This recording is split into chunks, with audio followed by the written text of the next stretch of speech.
Oh boy. That's the idea, at least. Yeah, they give. Oh my word.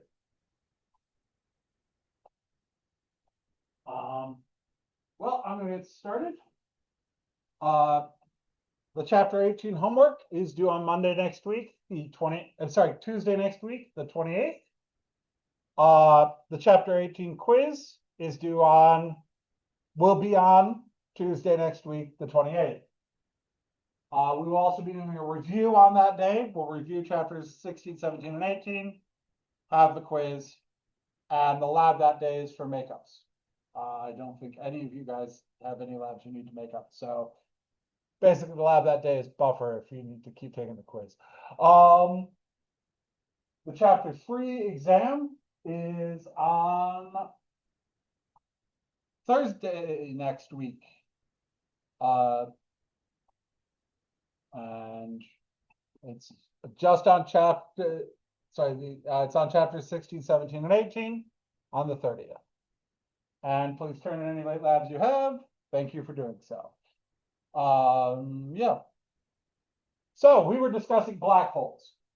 A black hole is really just any object that gets dense enough, big enough and dense enough that gravity wins.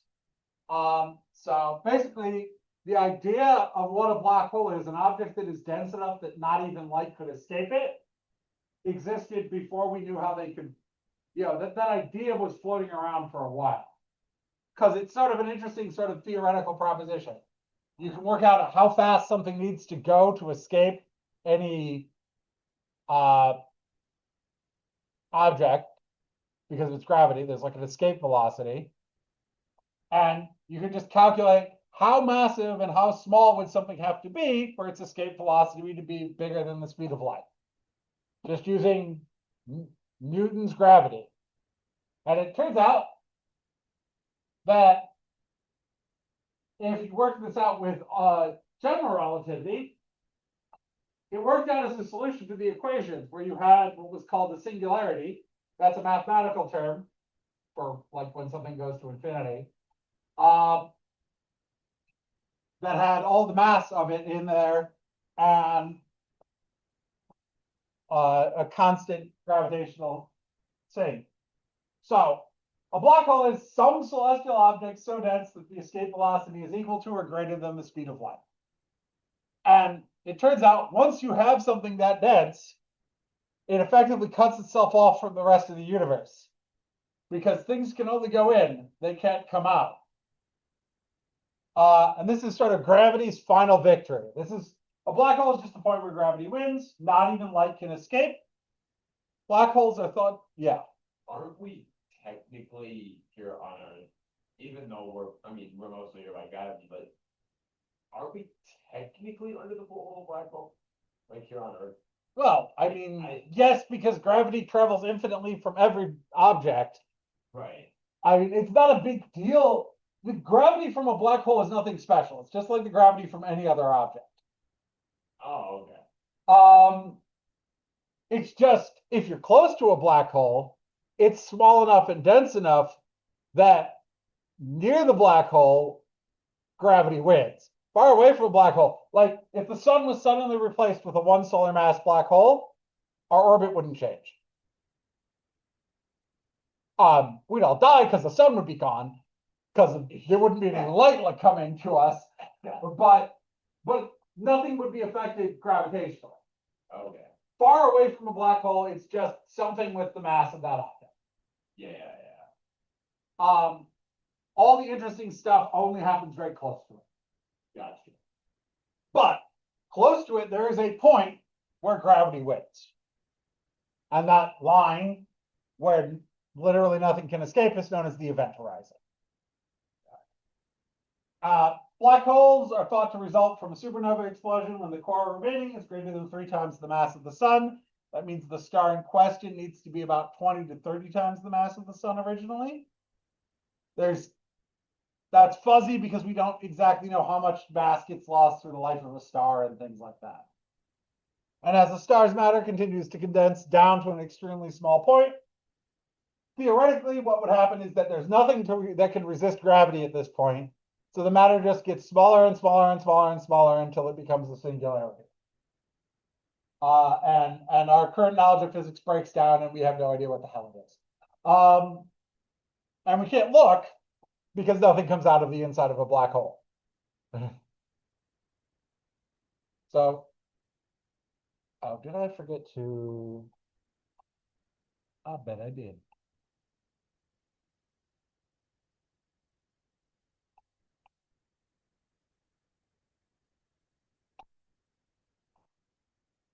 Let's see if I can reset this.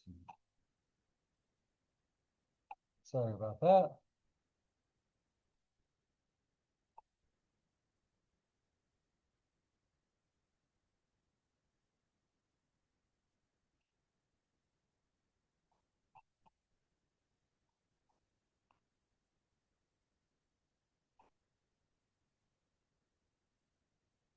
There we go.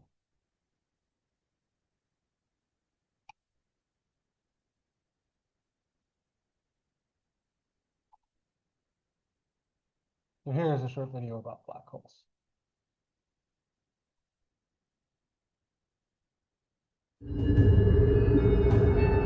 Black holes are among the most fascinating. Oops.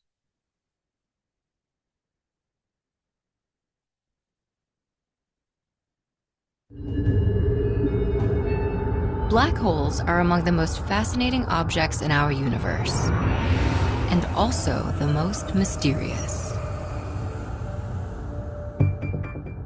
A black hole is a region in space where the force of gravity is so strong, not even light, the fastest known entity in our universe, can escape. The boundary of a black hole is called the event horizon, a point of no return, beyond which we truly cannot see. Once something crosses the event horizon, it collapses into the black hole's singularity, an infinitely small, infinitely dense point where space, time, and the laws of physics no longer apply. Scientists have theorized several different types of black holes, with stellar and supermassive black holes being the most common.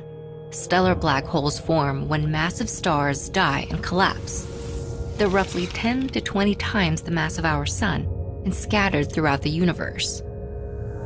There could be millions of these stellar black holes in the Milky Way alone. Supermassive black holes are giants by comparison, measuring millions, even billions of times more massive than our sun. Scientists can only guess how they form, but we do know they exist at the center of just about every large galaxy, including our own.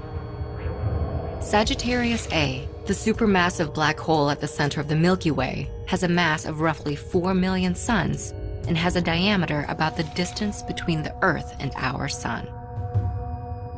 Because black holes are invisible, the only way for scientists to detect and study them is to observe their effect on nearby matter.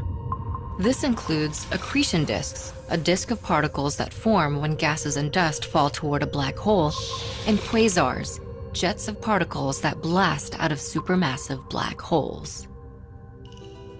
Black holes remained largely unknown until the 20th century. In 1916, using Einstein's general theory of relativity, a German physicist named Karl Schwarzschild calculated that any mass could become a black hole if it were compressed tightly enough. But it wasn't until 1971 when theory became reality. Astronomers studying the constellation Cygnus discovered the first black hole. An untold number of black holes are scattered throughout the universe, constantly warping space and time, altering entire galaxies, and endlessly inspiring both scientists and our collective imagination.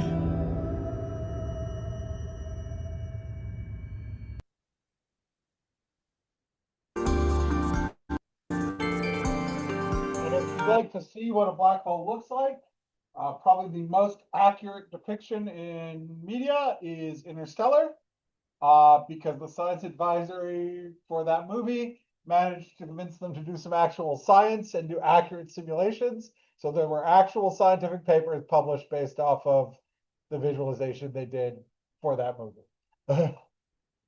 um,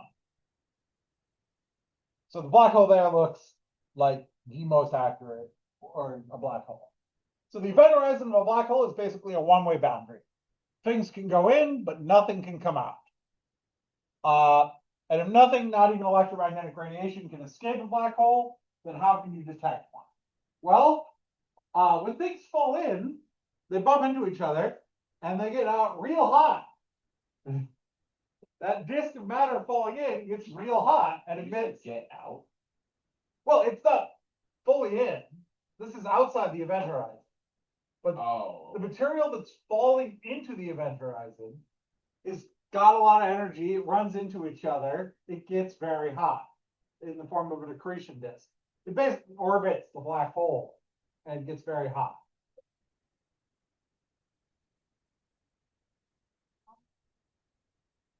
If they got close enough.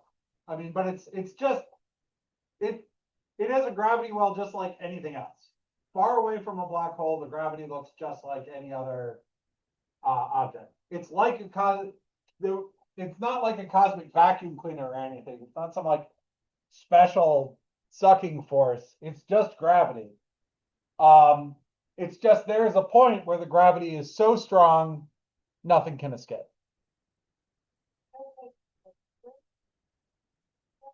I'm certain planets have gone into black holes, just considering how much some of the supermassive black holes like supermassive black holes every once in a while consume stars and huge clouds of gas and such.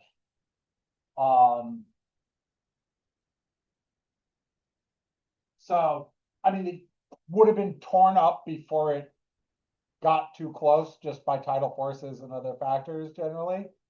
But so, like that first black hole that was discovered, Cygnus, was detected because of the X-rays coming from the accretion disk.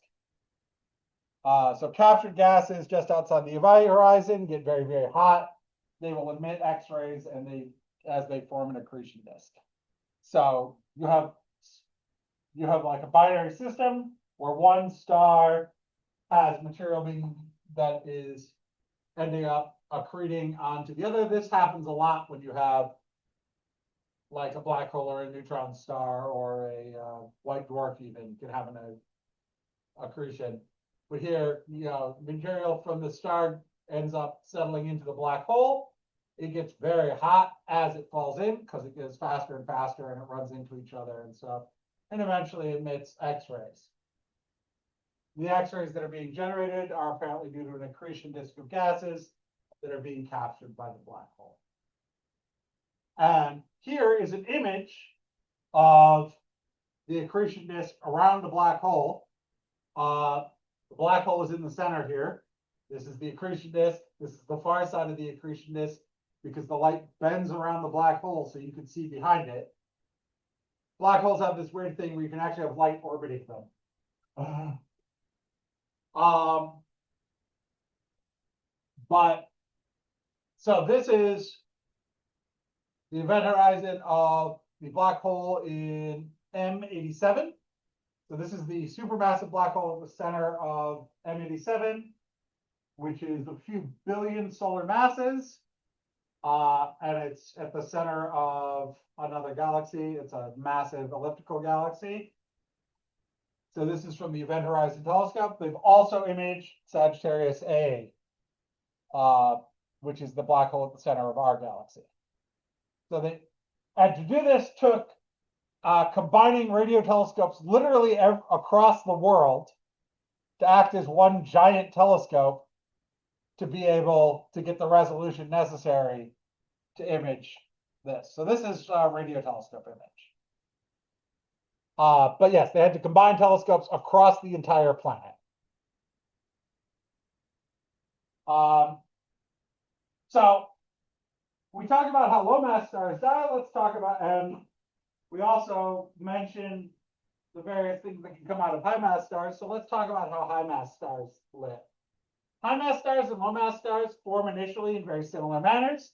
They live initially in similar manners along the main sequence, other than the fact that high mass stars are hotter and brighter than low mass stars. And they don't stay as long on the main sequence because they burn their fuel faster than low mass stars. And in fact, the rate that they burn their fuel goes up. As the mass goes up, the rate that it burns fuel goes up faster than the amount of fuel it has. Because they have a higher rate of thermonuclear fusion. So they burn out much sooner. So, something like the sun will last like 10 billion years. Some small stars can last like trillions of years. The highest mass stars last millions of years. And when a high mass star moves off the main sequence, they become red supergiants, and then they eventually explode as a type 2 supernova. And much of that material gets scattered into space, leaving behind either a neutron star or a black hole. So like the Crab Nebula is the remnant of a supernova explosion, throwing all that material out into space.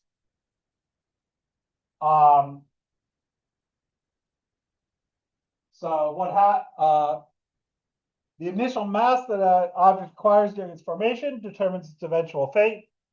But the real thing that determines what is left is the mass that remains after any material gets ejected. That's the conclusive determinant. So type 2 supernova happen when the core becomes enriched in iron, turns into a neutron star, and the falling material bounces off of it, basically. Because you can't, once you get iron in your core, you can't get any energy out of fusing or fissioning of iron. So the conclusive determinant is the final mass. So if the final mass of the object is less than 0.01 solar masses that's a planet or a moon. From about 0.01 to 0.07 solar masses, that's a brown dwarf. From 0.08 to 1.4 solar masses, that remnant would be a white dwarf. From 1.5 to 3 solar masses, that remnant is a neutron star. And if the core is greater than 3 solar masses, that's a black hole. Now, the starting mass for these, the starting mass up to about 10 solar masses initially can give you white dwarfs. Then from about 10 solar masses to about 20 or 30 solar masses, that gives you a neutron star, and above 20 or 30 solar masses gives you a black hole as the starting mass. Name? So, we talk about stars. Well, stars come in large group collections of stars with gas and dust as well. So a very large aggregate of stars, gas, and dust held together by the mutual gravitational attraction is called a galaxy. And galaxies are considered to be fundamental components of the universe. Our structure seems to be, the structure of the universe seems to be built up of galaxies. The largest scale structures in the universe are just clusters of galaxies. So, galaxies were initially classified by Edwin Hubble. He was working with what was the most powerful telescope at the time, and he classified galaxies based on what they looked like into 4 types. These are elliptical. Elliptical galaxies are round. They're sort of ball-shaped. They might be elongated, be more American football shaped, or they might be just spherical. But they're just ball-shaped, more or less. And then the individual types of elliptical galaxies are classified by how elongated they are, how stretched out they are. Then there are spiral galaxies. Spiral galaxies form, basically, they have a bulge in the center and a disk, and the disk has spiral arms going through it that you can see. And there's 2 types of spiral galaxies: normal spiral galaxies and barred spiral galaxies. So some spiral galaxies, it's like a third of them, have, it's either a third or 2/3, and I can never remember which. A bar, I think it's a third of the spiral galaxies have a bar, where from the central bulge, there's a straight bar for a bit, and then the arms come off the ends of that bar. And in fact, the Milky Way, our galaxy, is a barred spiral galaxy. And then lastly, the last category is irregular galaxies, which is the category that you put stuff that doesn't fit in the other categories in. And Hubble initially started studying law under a Rhodes Scholarship, but switched professions and got his PhD in astronomy in 1917. He is also the person who discovered the universe was expanding. So,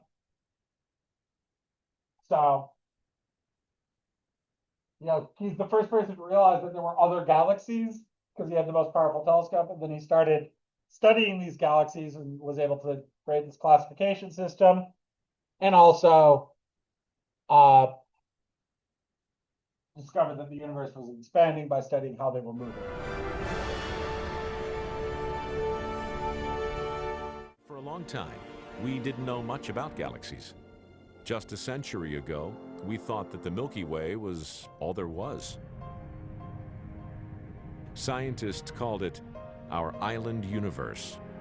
For them, no other galaxies existed. Then, in 1924, astronomer Edwin Hubble changed all that. Hubble was observing the universe with the most advanced telescope at the time, the 100-inch Hooker on Mount Wilson near Los Angeles. Deep in the night sky, he saw fuzzy blobs of light that were far, far away. He realized they weren't individual stars at all. They were whole cities of stars, galaxies, way beyond the Milky Way. Astronomers had an existential shock. In 1 year, we went from the universe being the Milky Way galaxy to a universe of billions of galaxies. Hubble had made one of the greatest discoveries in the history of astronomy. The universe contains not just one, but a great number of galaxies. This is the Whirlpool Galaxy.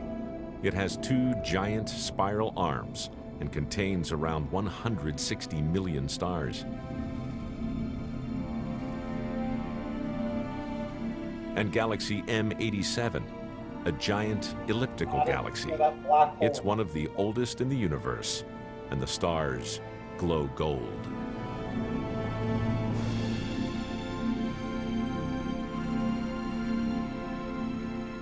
And this is the Sombrero Galaxy. It has a huge glowing core with a ring of gas and dust all around it.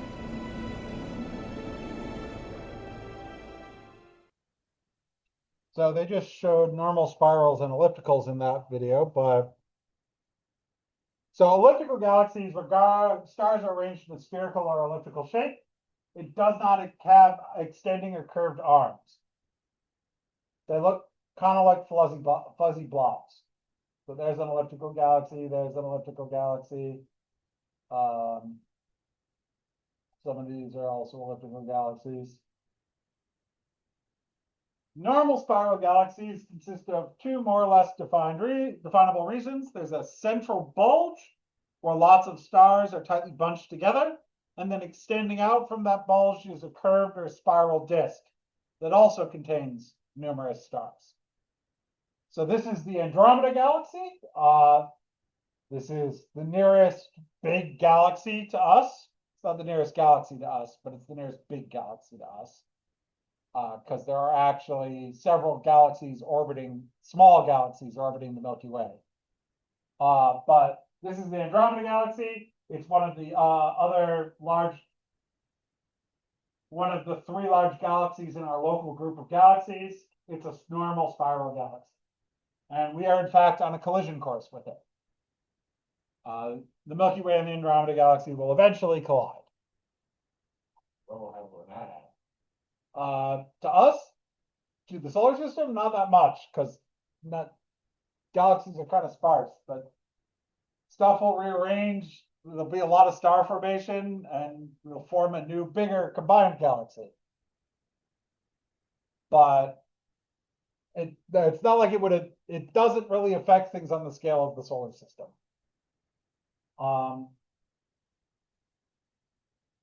This is the Whirlpool Galaxy, which is another normal spiral galaxy. It's being seen from above, so it's easy to see the structure. Central bulge, spiraling arms. And this is the Sombrero Galaxy, which is also a normal spiral galaxy, but you're looking at it edge on.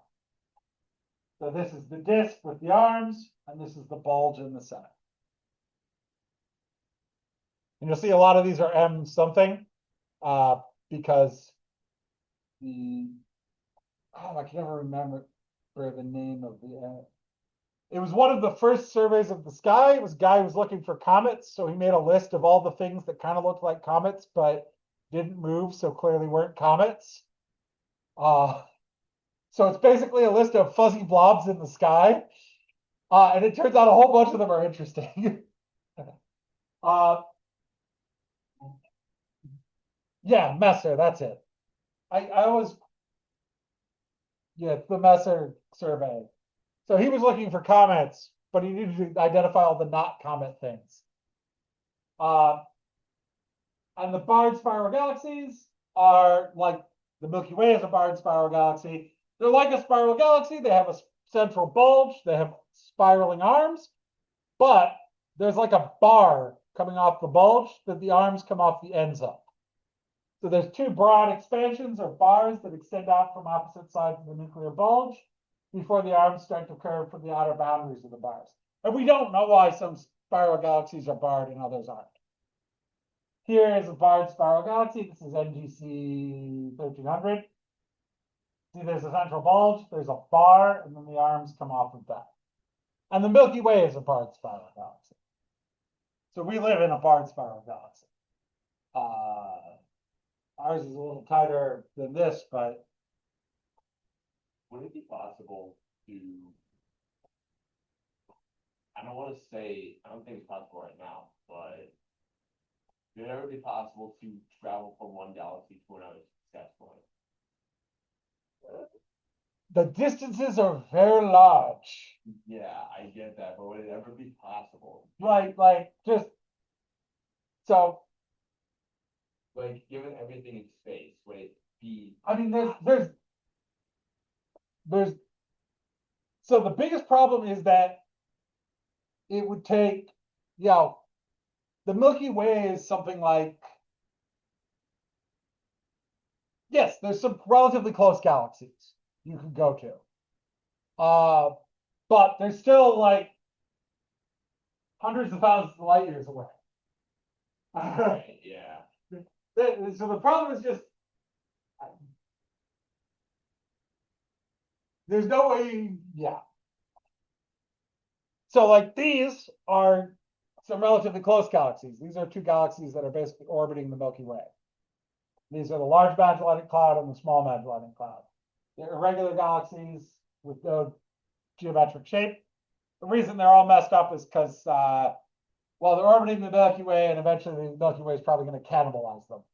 Because galaxies will basically incorporate big galaxies will incorporate smaller galaxies and tear them apart to form parts of them. So, several 100,000 galaxies have been identified. And astronomers estimate there are about 60 billion galaxies in the universe. And in order of abundance, the most common type of galaxy is elliptical galaxies. Barred spiral galaxies outnumber normal spiral galaxies. About 2/3 of spirals have bars. I always can never remember which way it goes, but yeah. Barred spirals are more common than normal spirals. And irregular galaxies are the least common, only about 3% of galaxies. Irregular galaxies seem to be associated with galactic collisions. So if we look way back in history, early on, there's a lot more irregular galaxies because there's a lot more galactic collisions. The nearest galaxy to the Milky Way is the Sagittarius dwarf. It is about 50,000 light years away. So there you have a distance that you have to worry about. It was discovered only in 1994. And the reason it's a small elliptical galaxy, it's being pulled into the gravity of the Milky Way. And the reason it took so long to identify is because it's on the other side of the galactic core from us. So the Sagittarius core side, the core of the Milky Way is in between us and the Sagittarius dwarf galaxy. It's in Sagittarius. The center of our galaxy is in Sagittarius. The second nearest galaxy is the Large Magellanic Cloud. It's about 160,000 light years away. The Small Magellanic Cloud's the next one at about 20,000 light years away. And the nearest big galaxy is the Andromeda Galaxy, M31, which is about 2.2 million light years away. And it is, in fact, coming towards us. So the Milky Way is a barred spiral galaxy. It's called the Milky Way because when you look at the sky and you see the slice of the plane of the galaxy, it looks like a spill of milk across the sky. There have been other analogies used. There's some river analogies that you use. I believe this, but it was like trailed spilled milk. And the broad band we observe in the night sky is a view into the plane of the galactic disk, where there are thousands and thousands of stars. And the unaided eye can distinguish about 6,000 stars in the Milky Way. Astronomers estimate there's actually between 100 and 200 billion. So this is sort of a rough diagram of the Milky Way. I don't think this is the most accurate one, but you can see we have several arms. There's a nuclear bulge. There's a bar here. It's not drawn very well in this image. And the Orion arm here is where the sun is. So we're about 28,000 light years from the center of the galaxy. The galaxy has a diameter of around roughly, a radius of about 50,000 light years. And here is sort of the Milky Way across the sky. This image is obtained from the Cosmic Background Explorer satellite. So this is the Milky Way. This is the plane of the galaxy. This is the bulge. This is sort of the whole sky, or most of it. Now, there are also globular clusters, which are small clusters of 10,000 or so stars. They're not big enough to be galaxies. They're part of our galaxy. They're called globular clusters. They're actually of the bigger sorts of clusters, but they're smaller, like 1,000 star clusters as well. Smaller clusters as well inside the disk. But globular clusters, they're globular, they're sort of roundish. There's a few 10,000s of stars, and they form a halo around the outside of the Milky Way. There's sort of a sphere of these around the Milky Way. And in 1917, Carlo Shapley mapped the locations of the 93 then known globular clusters and found that our solar system was not in their center. The center of these globular clusters was about 28,000 light years away, and that's the nuclear bulge of the Milky Way galaxy. So Shapley correctly inferred that our solar system was about 30,000 light years away from the center of the galaxy. And the dimensions of the Milky Way are, it's about 100,000 light years across. It's about 2,000 light years thick. And the nuclear bulge is about 10 times thicker at about 20,000 light years. An accumulation of evidence suggests that there's, well, actually at this point, we just know there's a massive black hole. We know there's a massive black hole at the center of our galaxy. There's accumulating evidence that suggests that there's a supermassive black hole at the center of basically all galaxies' central bulge. All large galaxies, at least. So there's plenty of evidence that there's one in the center of ours. Like they took a picture of it. But that was written before they'd taken that picture. So but there is evidence that there was a supermassive black hole in the center of our galaxy. Now, one of the more interesting things that we can observe is something called a quasar. Quasars stands for quasi-stellar radio sources. What these were very bright radio sources that kind of looked like stars, but were weird. Their spectrum didn't make any sense. Until we realized that they were, in fact, moving away from us very, very fast. So their spectrum was dramatically redshifted. They are the most distant objects in the universe that we can observe easily. Perhaps they are thought to be the bright centers of distant galaxies. Actually, they're known to be the bright centers of distant galaxies at this point, because they've managed to successfully image the galaxy at least one quasar is coming from. A few quasars they've done that. So one quasar is thought to be about 13 billion light years away. That's the most distant one. And they're mostly quite far away. We're talking 10 billion light years plus. They're all roughly. That's from memory, but they're a long way away. And they're the source of huge amounts of electromagnetic radiation. And the large release of energy is almost certainly due to material, huge quantities of material falling into the central black holes. The only thing we know that could generate that much energy that varies that quickly, because we can get an estimate as to the size of what's generating the light from a quasar. There are some techniques you can use. And basically, the only thing that makes sense is material falling into a supermassive black hole. So here's an example. This is quasar 3C273. It's thought to mark the location of a supermassive, about 1 billion solar mass black hole at the center of a galaxy.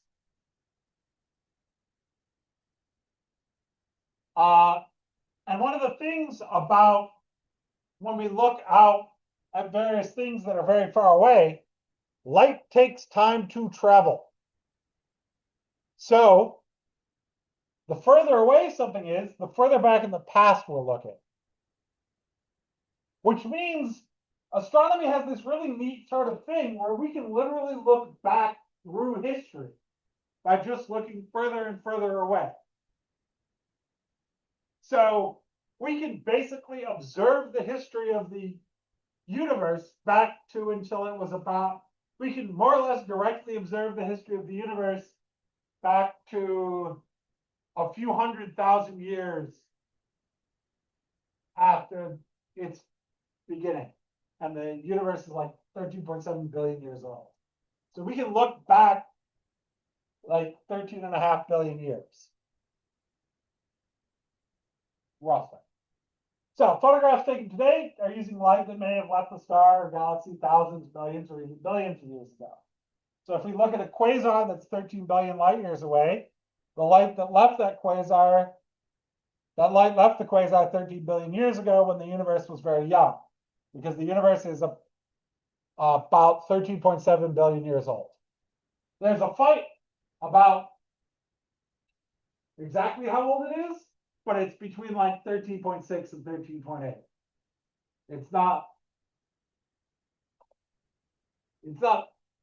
It has to do with how you're calculating the exact age of the universe. And there's two methods and they're not merging. And that's one of the big problems in astronomy right now. But the universe is about 13.7 billion years old. So we can talk about how galaxies are clustered. So our local group of galaxies has the oh-so creative name of the local group. It is the name given to about 50-odd galaxies. That includes the Milky Way, Andromeda, and three big ones, the Milky Way, Andromeda, and M33.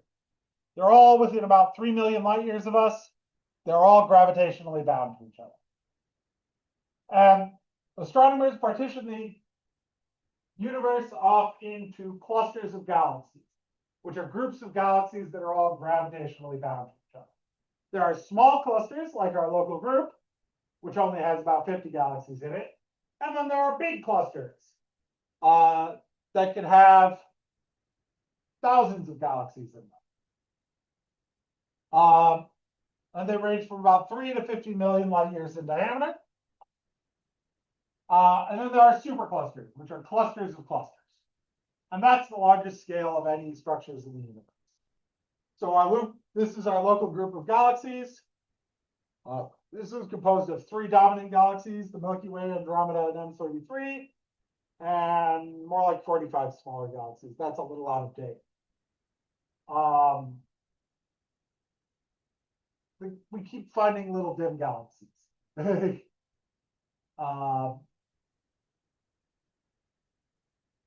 So it turns out when you look at galaxies and study how the stars are orbiting around the galaxy, you end up coming to the conclusion that there needs to be more matter there than you can see. So there must be something that we call dark matter. Dark matter is called dark matter because it is matter, it has gravity, and it is dark. It is not emitting light. It is very creatively named. So if we analyze the speed of revolution and the gravitational behavior of stars and galaxies, we find that galaxies, as you travel out, have to have a lot more matter out further from the center than we can detect. Something like 90% of the mass of each galaxy cannot be detected by any wavelength of electromagnetic radiation. And it's postulated that the Milky Way is embedded in a big sea of dark matter that may extend outward for 150,000 light years. And we know this dark matter needs to be there, and we can actually figure out certain things about it. So dark matter in the universe could consist of a number of things. These are sort of possibilities. It could be neutrinos, unknown black holes, brown dwarfs, neutron stars, other potentially high mass material. And for a long time, the 2 main contenders were machos and WIMPs. Machos are massive compact halo objects. They're basically just things like black holes, brown dwarfs, things like that don't emit light. Hypothetical possible contributors to the dark matter. Evidence for machos has gotten weaker and weaker over time. There's very little evidence that they're any significant contributor. So everything seems to be pointing to that dark matter is something more like WIMPs, which are weakly interacting massive particles. There's some sort of, as far as we can tell, dark matter, as far as we can tell, seems to be some sort of exotic subatomic particle that is massive and interacts with other matter very rarely, or possibly only by gravity. We don't wholly know, but primarily only by gravity. There are some ideas to try to detect it. WIMPs would be matter that only interacts via gravity and the weak force, hence weakly interacting massive particles. There are a few other exotic possible subatomic particles that have been proposed to be dark matter. None of them have been detected. So there's a lot of guesswork and have anything weird come out of the particle accelerators stuff with the dark matter. We know some properties of dark matter. We don't know much about it. So here's a short video about dark matter in the sort of dark universe. There's also dark energy, which we know even less about. The planets, moons, and stars make up less than 5% of all the mass in the universe. The rest lies in the realm of absolute darkness. The dark universe is the invisible yet dominating component of the cosmos. It includes a substance called dark matter and a force called dark energy. While little is known about either, each helps us understand the universe beyond what the eye can see. Dark matter makes up about 25% of mass in the universe, but its composition is still unknown.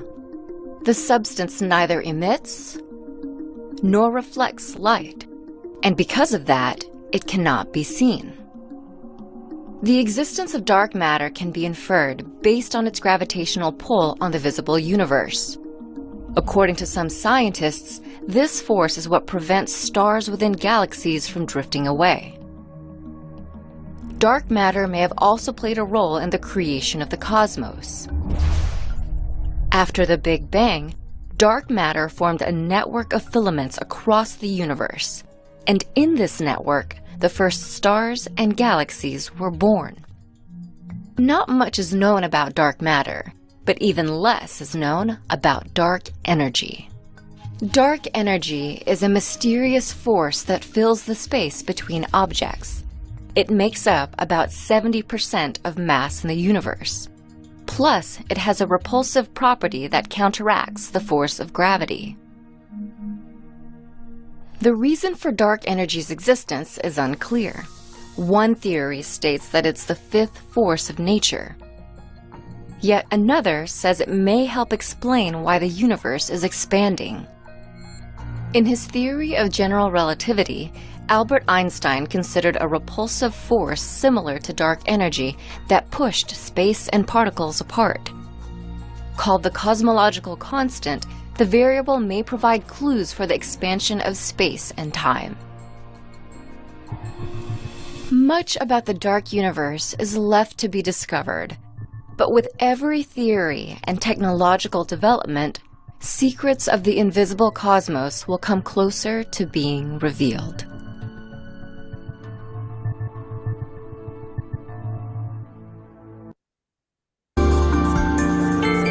So, cosmology is the study of the structure and evolution of the universe. But yeah, boil down, we know very little about dark energy. We know some properties of it. We know basically nothing about it. We know very little about dark matter. It has to exist. We are able to eliminate certain things. We can detect it because it has gravitational effects. It does gravitational lensing and other things.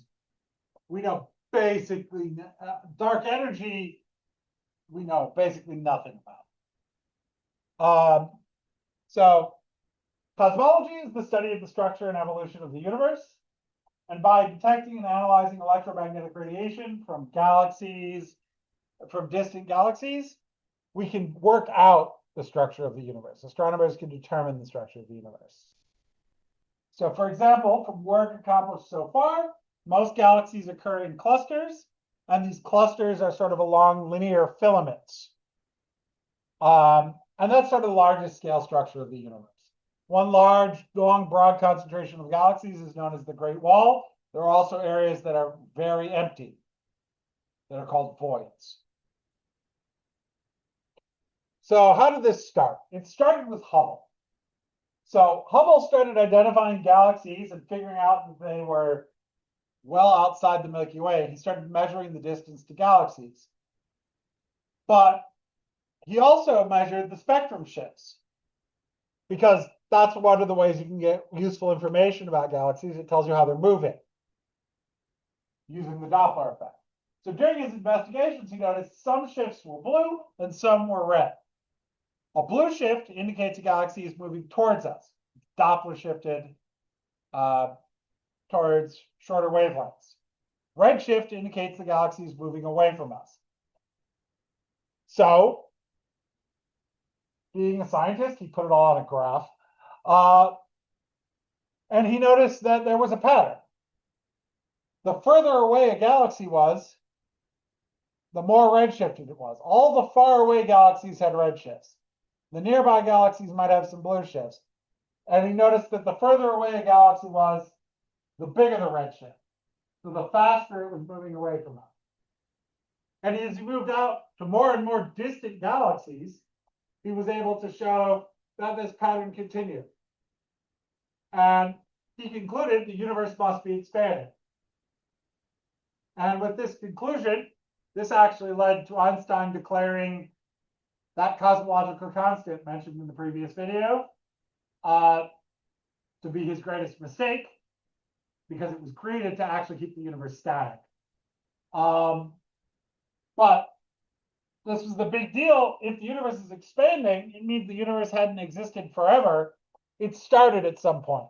Because if you run it backwards, the expansion would compress everything to a single point. So Hubble was able to discover that the universe was expanding by studying how galaxies were moving. The universe is getting bigger every day. And what we understand now is that the amount it's getting bigger is getting bigger every day. The expansion of the universe is accelerating. Ironically, what this means is that as time goes on, even though the universe is getting bigger, we see less of it. How is the universe getting bigger? Finding the answer has become one of the greatest quests in modern science. Just a few years ago, we were trying to measure how much the universe is slowing down over time. It makes sense, right? An explosion happened a long time ago, the Big Bang. Scientists assumed the Big Bang would slow down and gravity would pull things back together. But that's not what they were seeing in the cosmos. Astronomers think that the universe appears to be expanding at an accelerating rate. Now, we have no idea what's causing this, so I'll let you in on a secret here. Whenever astronomers don't know something, they tend to say dark. Dark energy. Even though scientists are baffled, they know this thing called dark energy makes up 70% of what's out there in the cosmos. It's stronger than gravity, and may eventually be stronger than the forces that hold atoms together. My body is held together by the electromagnetism in my atoms. But what if the expansion of space increases and accelerates, and it even overcomes those forces? Astronomers are calling that the Big Rip. And although we don't know this will happen, it's a possibility that eventually the expansion will get strong enough to rip apart atoms, to rip apart our very bodies. Even matter will fly apart.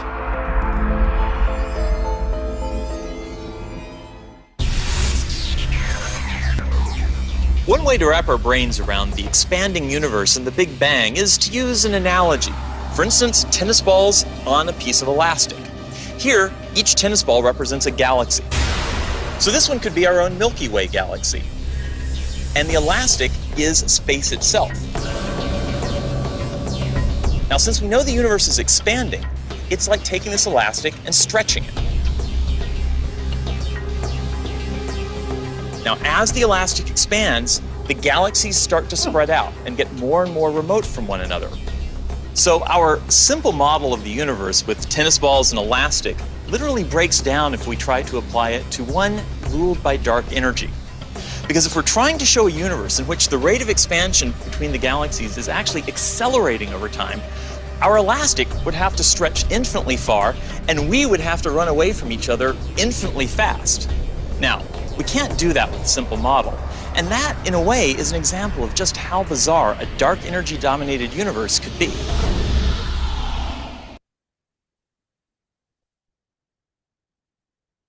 So Hubble's law is fairly straightforward. The greater the distance, the greater the recessional velocity. That's calculated from the observed redshift. And the slope of that line, h, is sort of the rate at which the universe is expanding.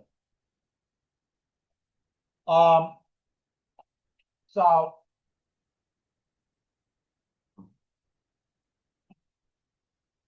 you can work out the value of h, Hubble's constant.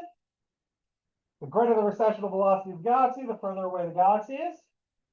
And it turns out there's a very simple relationship with Hubble's constant and the age of the universe. It turns out the age of the universe is just 1 over Hubble's constant, but then you have to work all the units properly.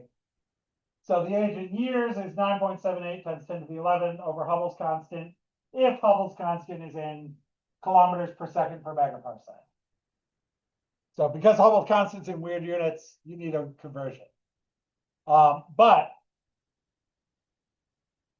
9.78 times 10 to the 11 divided by Hubble's constant in kilometers per second per megaparsec. So if we plug in the current value of estimation of Hubble's constant at 71 kilometers per second per megaparsec, we could find the age of the universe, and you'll get about 13.6 billion years ago. There's some corrections you have to take into account for the fact that the expansion is not constant. It's varied over time. So what does it mean if all the other galaxies are receding away from us? Do we have to be at the center of the universe? No, it just means that everything is getting further apart from everything else. Pretty much all astronomers agree we live in an ever-expanding universe. So every galaxy is receding from every other galaxy. If you went to any other galaxy, you would also see all of the galaxies receding away.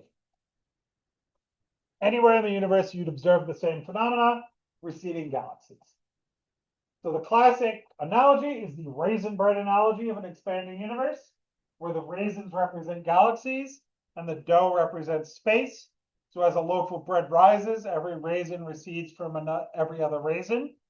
And the greater the initial distance from a given raisin, the faster and further the other raisins move.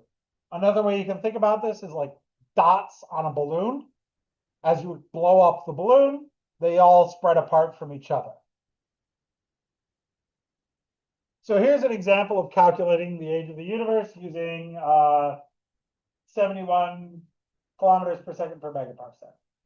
So we take 9.78 times 10 to the 11, divide by the Hubble constant of 71, and we get 13.8 billion years for the age of the universe. If the Hubble constant was different, if it was only 50 kilometers per second per megaparsec, then the universe would be much older, 19.6 billion years old. And to our best understanding, the rate of expansion has changed a bit over history. So our current best estimate is around 13.7 billion years old, but there's two ways of making that estimate. They're getting different results, and this is known as the Hubble tension and is an active point of conflict in astronomy right now. So earlier theories predicted gravity would eventually rein in the expansion because gravity is pulling everything together. So eventually that expansion would slow down. There were a few possibilities. You could have a universe that was just steadily slowing down, but kept constantly expanding. Or you could have a universe that eventually stopped expanding and started collapsing again. That was some of the earlier theories. Now, recent evidence points towards the universe expanding forever. Especially because, as far as we can tell, that expansion is not only happening, it's speeding up. Some recent data suggests the expansion is actually accelerating. This is recent data. The estimation to figuring this out is very difficult, and there's conflict between multiple ways of working it out.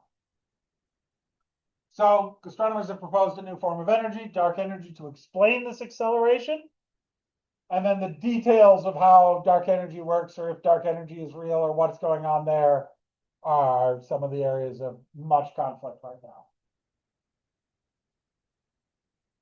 So the most likely state for the end of the universe is that the universe will keep expanding. Everything will eventually cool down and will die, and everything will get even in temperature and cold, and it'll be what's known as either the big chill or the heat death of the universe. So while all the galaxies are moving away from each other at the present time, they must have been closer together in the past. So the universe must have been much more compressed and compact. And in fact, most astronomers think the universe began essentially as an incredibly dense, hot, small entity that rapidly expanded about 14 billion years ago as the Big Bang. The universe used to be much denser, much hotter. And the part that we can see, the observable universe, was much smaller. So the stuff that became the observable universe was much smaller. And that is the Big Bang. And the name Big Bang was not the original name that was proposed with this theory. It was, in fact, a joke, kind of making fun of it, but it stuck as a name.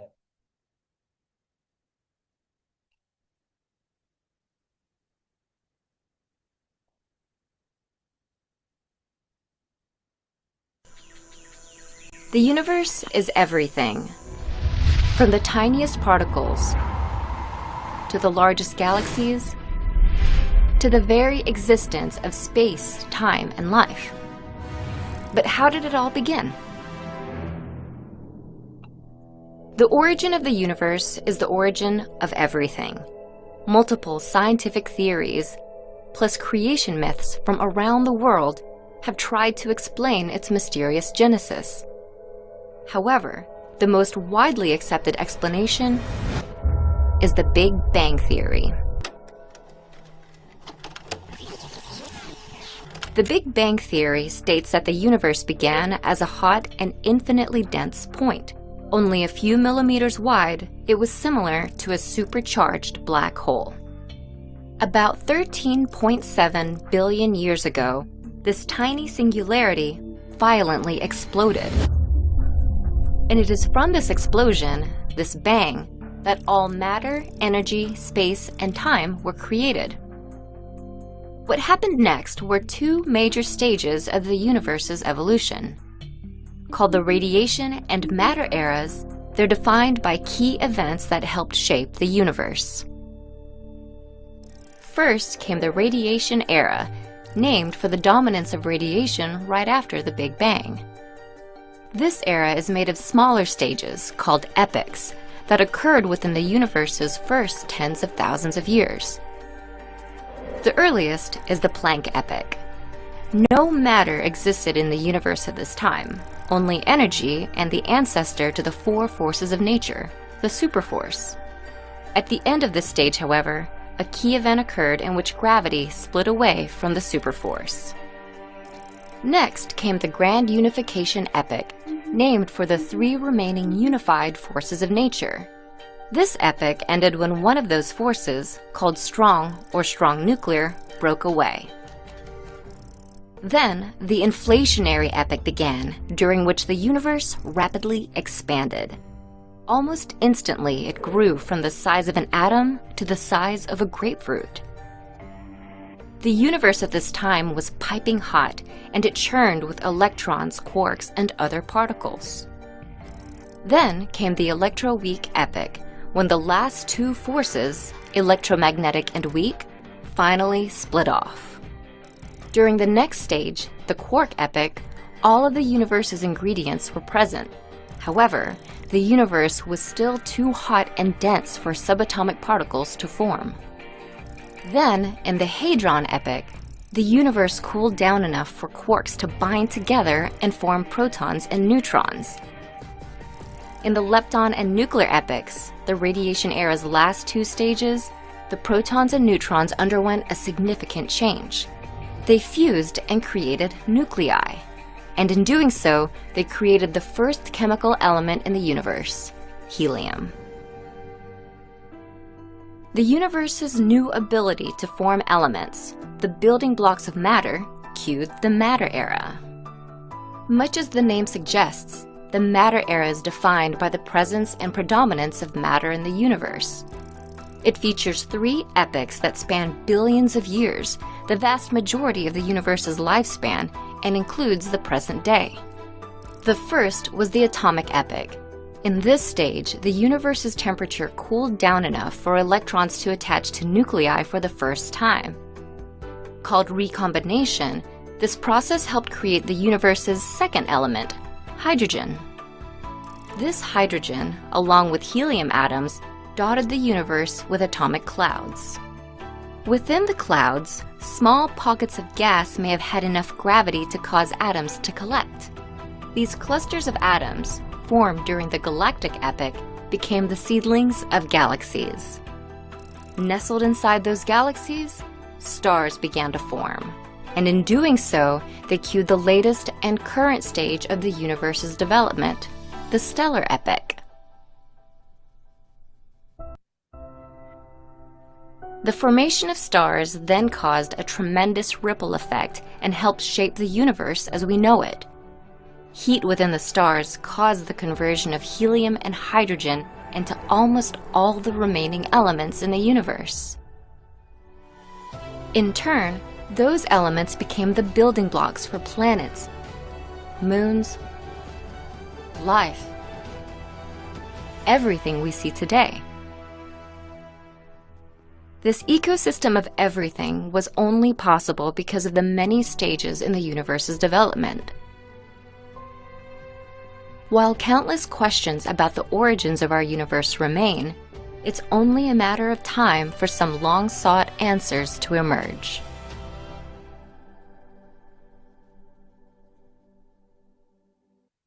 So, with our present knowledge of subatomic particles and the structure of the universe, it turns out we can actually extrapolate back all the way to about 10 to the minus 43 seconds before the Big Bang. It's kind of ridiculous what we know. So initially, the universe was filled with photons, just basically light. Within the first 4 seconds or so, protons, neutrons, and electrons formed.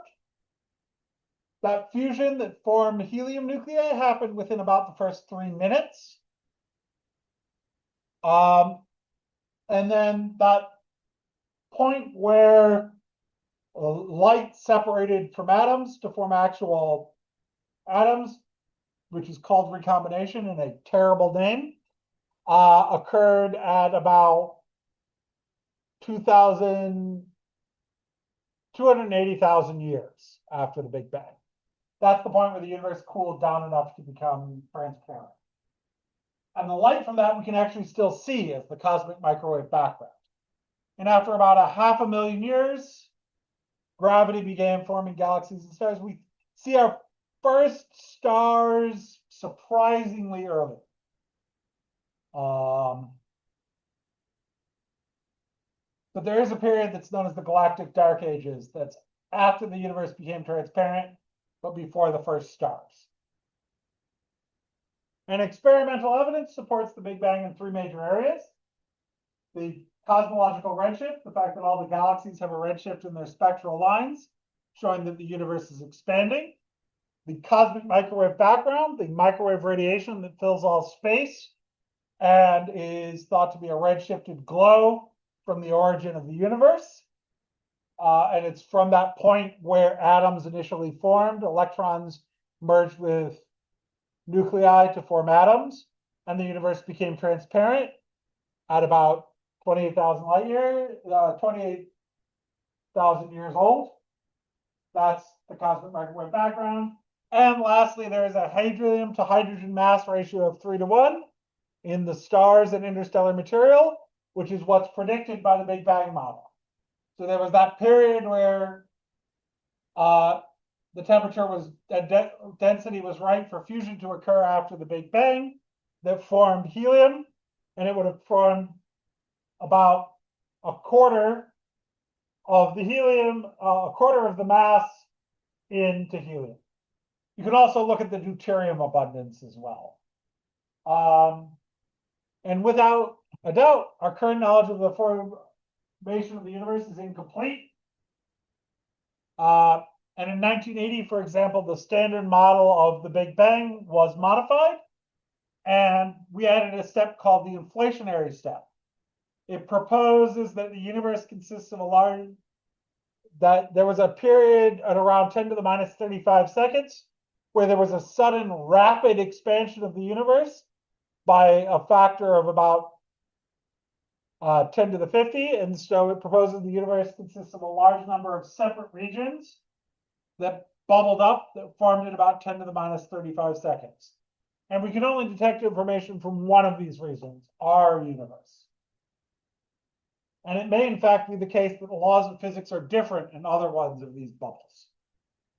So here is sort of a plot of the history of the universe. There's this period of rapid expansion that locked in the quantum fluctuations that formed the actual background. Oh God, I've been misquoting the time for the after the 380,000 years is the afterglow light pattern. Then there's a period of the dark ages, and the first stars are maybe 400 million years, maybe a bit. We keep finding them earlier than we expect, but roughly 400 million years after the start of the universe. And if the inflationary model is correct, the entire universe is gigantic, and the portion we can observe is only a tiny fraction of the whole. And at the present time, the inflationary model is our best theory to explain the origin of the universe. it solves a few problems with what we observe about the cosmic microwave background and some of its properties. So this is the end of chapter 18. The universe is the totality of all matter, energy, and space. The huge imaginary sphere out of the sky, which all the stars seem to be located, is the celestial sphere. The path the sun takes across the background of stars is the ecliptic. A parsec is the distance, 3.26 light years, to an object with a parallax of 1 arcsecond. The layer of the sun we see is the photosphere. Apparent brightness is a measure of the brightness of a star as seen from Earth. Absolute brightness is a measure of the brightness of a star if it were seen from a standard distance of 10 parsecs. The HR diagram plots stars' absolute magnitudes versus the temperature of their photosphere. A band of stars from the upper left to the lower right in the above plot that most stars fall onto is the main sequence. The relatively cool, bright stars with diameters 10 to 100 times that of our sun are the red giants. The small, hot, dim stars left behind by the death of a low-mass star are called white dwarfs. Nebulae are cool, denser clouds of interstellar gas and dust. The shell of gas ejected from an old low-mass star is a planetary nebula. A white dwarf star that suddenly increases dramatically in brightness for a brief period of time is a nova. When a star explodes, it is a supernova. Other than helium and hydrogen, all the elements up to iron are thought to be made during normal fusion processes in stars of various masses. All elements heavier than iron are made in supernova explosions. That's the simple explanation. The reality is more complicated than that, but supernova explosions are required. A neutron star is the extremely dense remnant of a high mass star that's made of neutrons. A rapidly rotating neutron star that appears to pulse on and off is called a pulsar. A black hole is an object so dense that even light cannot escape from its surface because of the object's intense gravitational field. A large gravitationally bound collection of stars and gas is a galaxy.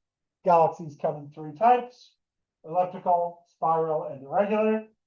A galaxy cluster is a spherical collection.